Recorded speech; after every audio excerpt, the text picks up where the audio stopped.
সংসারটা তো বড় কষ্টে চলছে। জমিতে ঠিকমতো ফসলও হয় না, গরুটিও দুধ দেয় না। কি যে করি। তোমাকে তো আমি বললাম, এই গরুটি যখন দুধ দেয় না তাহলে গরুটিকে বিক্রি করে দাও আর অন্য একটি দুধের গাভী নিয়ে আসো। না বউ, ওর দুধ না থাকলেও আমি ওকে কখনো তাড়াবো না। ও যে আমার একমাত্র সঙ্গী। কেবল ওই গরু গরুই করো, আমার জন্য তো কিছু করতে পারলে না। এক মুঠো চাল পর্যন্ত জোটে না। তুই কোনো চিন্তা করিস না, আমি কখনো তোকে ছাড়বো না রে।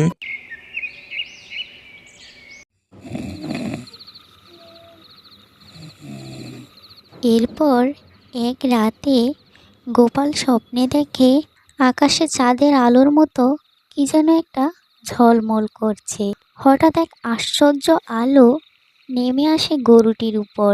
গরুটি ঝলঝল করছে, ধীরে ধীরে আলো আলো মিলিয়ে যায়।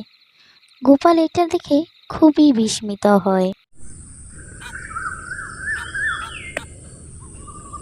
পরের দিন সকালে গোপাল যখন গরুটির কাছে আসে তখন সে দেখে গরুটির কাছে একটি দুধ ভর্তি বালতি।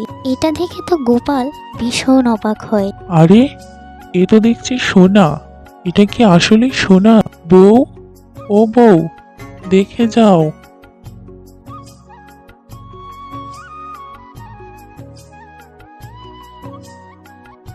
আরে, কি হয়েছে? ডাকছো কেন? দেখো, আমাদের গরুর কাছে কেমন বালতি ভর্তি সোনা। ও মা, তাই তো। আর দেখো, দুধগুলো কেমন চকচক করছে। দেখে মনে হচ্ছে দুধগুলো আসল সোনা। হ্যাঁ, আমারও তো তাই মনে হচ্ছে। যাও, তুমি গিয়ে গ্রামের স্বর্ণকারের কাছে দুধগুলো পরীক্ষা করো। আচ্ছা, ঠিক বলেছ বউ।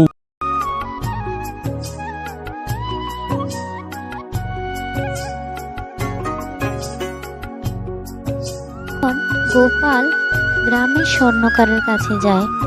স্বর্ণকার পরীক্ষা করে চমকে ওঠে। আরে, এটা তো দেখি খাঁটি সোনা। গোপাল, তুমি কোথায় পেয়েছো এগুলো? আজকে সকালে ঘুম থেকে উঠে দেখি আমার গরুটি সাদা দুধের বদলে এরকম সোনার দুধ দিয়েছে। মুহূর্তে এই খবর চারিদিকে ছড়িয়ে পড়ে।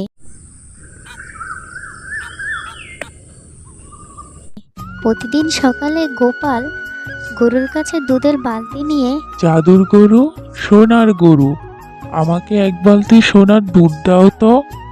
দুধে মেশাও রূপের ঝলক, ঝিকিমিকি করবে আলোর ফুলক। এটা বলার সাথে সাথে গরুটি সোনার দুধ দিতে থাকে। তখন এটা দেখে গোপালের বউর অনেক বেশি লোভ হতে থাকে। প্রতিদিন এভাবে এক বিন্দু সোনার দুধ দিতে আর ভালো লাগে না।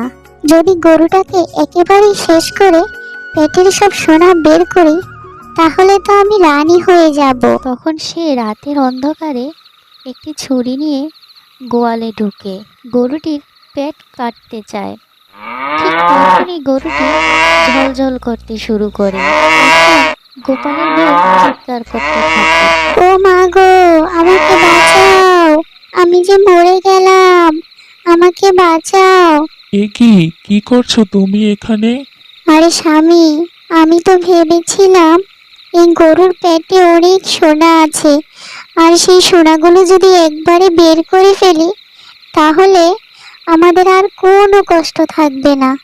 তাই আমি এসেছিলাম পেট কেটে গরুটির থেকে সমস্ত সোনা অলংকার বের করে নিতে। আরে বউ, এটা তুমি কি সর্বনাশা কাজ করছো? গরুটি তো আমাদেরকে সাহায্যই করছে, আর তুমি কি না বেশি পাওয়ার আশায় লোভ করে গরুটিকে মেরে ফেলতে চাইছো? তুমি অনেক লোভী বউ। এই গরু, আজ তোর জন্য আমাকে এত অপমানিত হতে হলো, আমি তোকে কিছুতেই ছাড়বো না। আর সে ভাবতে থাকে কি করে ওই গরুটিকে উচিত শিক্ষা দেওয়া যায় আর তার থেকে সব স্বর্ণ অলংকার নিয়ে ধনী হওয়া যায়। এরপর সে রাজার কাছে যায় আর তাকে গিয়ে সব খুলে বলে। তার সব কথা শুনে রাজা ভীষণ লোভে পড়ে যায়। আচ্ছা, বেশ, তোমার সব কথাই তো শুনলাম, আর তুমি যে আমাকে এই গরুর খবর দিলে, এর বিনিময়ে তুমি কি চাও আমার কাছ থেকে বলো? রাজামশাই, আমি এই রাজপ্রাসাদের রানী হতে চাই, আর কিচ্ছু চাই না। ঠিক আছে, আমি এই শর্তে রাজি আছি।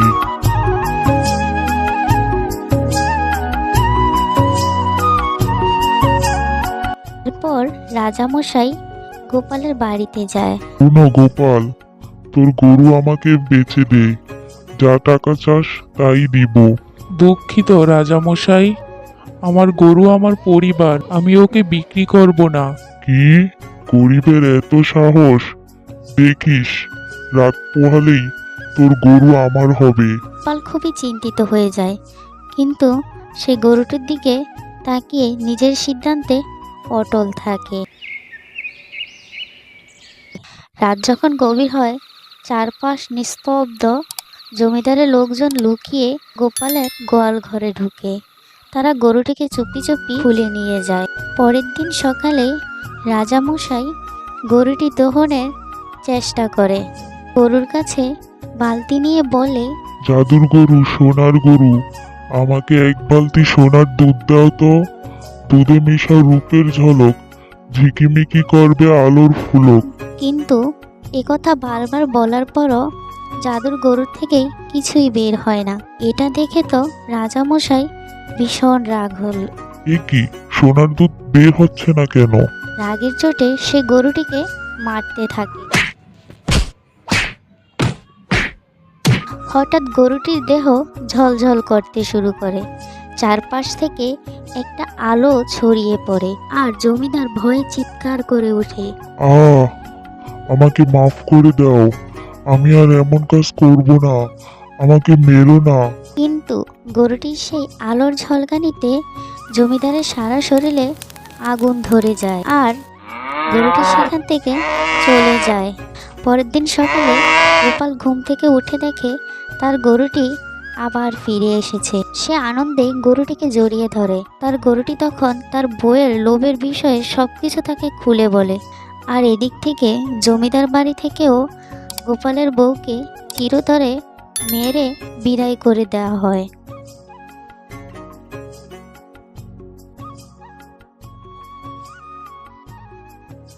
বন্ধুরা, আমার ভিডিওটি যদি তোমাদের ভালো লেগে থাকে তাহলে আমার চ্যানেলটিকে সাবস্ক্রাইব করে আমার পাশে থেকো।